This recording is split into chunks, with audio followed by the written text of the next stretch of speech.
Hey friends, hey family, welcome back to the channel. If you're new here, my name is Crystal Blue. I do Christian content and I also do what's called the Word of the Day. I also have videos and shorts of me and my family having fun together. So if you like what you see and hear, don't forget to like, subscribe, and share. For those of you returning, happy Thursday. Hope everyone is doing well today. So today we're going to be reading from 2 Corinthians chapter 5, verses 1 through 5. And I read over this last night and I thought about it again this morning. And before I started recording this, I was in the restroom. And right before I washed my hands, the song that came to mind is one of my old school favorites, Precious Lord, Take My Hand.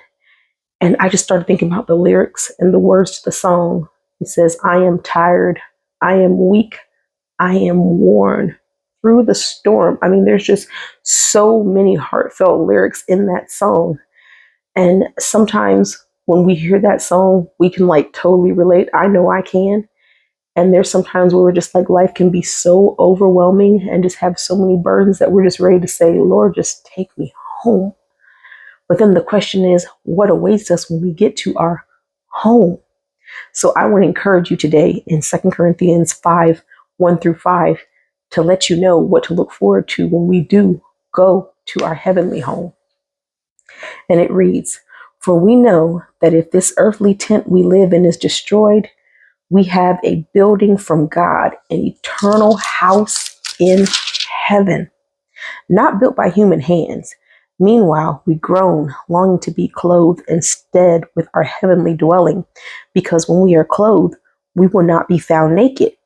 For while we are in this tent, we groan and are burdened, because we do not wish to be unclothed, but to be clothed instead with our heavenly dwelling, so that what is mortal may be swallowed up by life. Now the one who has fashioned us for this very purpose is God, who has given us the Spirit as a deposit, guaranteeing what is to come. That alone should make you so excited. I don't know if I told you guys, but one of my favorite uncles passed away not too long ago, and his memorial service is coming up. And he was probably one of the funniest guys that I knew. He was always cracking jokes, always just doing crazy stuff. He passed away at the wonderful age of 88. He had a lot of health complications. He had diabetes and other things that he suffered from. And I heard he had pneumonia as he was passing away. And I think about how he suffered, but now he's not suffering anymore. He was tired. He was weak. He was worn, just like in the song, Precious Lord, Take My Hand. And the Lord took his hand. And though we may miss my Uncle James dearly, we are happy because we know he is not in any more pain. He is probably up there with God, cracking jokes, dancing around, and having the best time right now. And I'm glad for it. Even though I was sad when I first heard the news, I'm glad because he's no longer in this earthly tent. He's in his heavenly house that God built for him. And God said, well done, my good and faithful servant. And I'm happy for my uncle. And I hope I get to go there one day too. And I just want these verses to encourage you guys. When you feel tired, weak, weary, and worn, and you're just going through these storms and these burdens of life, and you're thinking, man, I just want to go home. When you do go home, this is what you have to look forward to. And like I said, that alone should make all of us excited. Why the song Precious Lord, Take My Hand came to my head, I have no idea.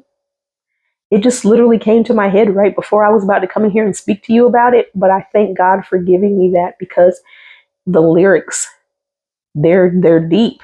Any of you have heard it. It's an old school song. My mom used to sing it in church when I was growing up, and I know it's one of her favorites. It hits hard and it hits different, especially when you're going through things or when you've lost someone. But do know there is joy on the other side of it. There's a heavenly home that we can't even imagine how awesome it is. We can't imagine how much our loving Father has prepared for us. Our little brains cannot fathom and conceive what is on the other side. And that makes me excited because I know as much as he loves us, I know he's got something awesome prepared for us. So I just want to encourage you guys. Yeah, life will get tough. Remember, it says you will have trials. It's going to be hard, but we got to persevere and finish running that race so that when we get there, he can say, well done. and we can enjoy our heavenly home that He built and fashioned just for us. I hope this encouraged you guys. I love you. Be blessed. Lord willing, I'll see you guys tomorrow. Bye bye.